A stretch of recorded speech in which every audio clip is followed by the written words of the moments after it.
Öğleyin, öğleyin, öğleyin. Bugün öğleyin görüştük. Bugün öğleyin görüştük. Bugün öğleyin görüştük. Öğleyin okula gitmeliyim. Öğleyin okula gitmeliyim. Öğleyin okula gitmeliyim. Öğleyin gel konuşalım. Öğleyin gel konuşalım. Öğleyin gel konuşalım.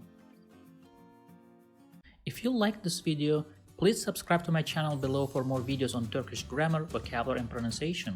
Also, if you think this video can benefit somebody else, please share it with them. Last, if you have any comment or request, please provide your feedback in the comment section below and I'll do my best to respond as soon as possible.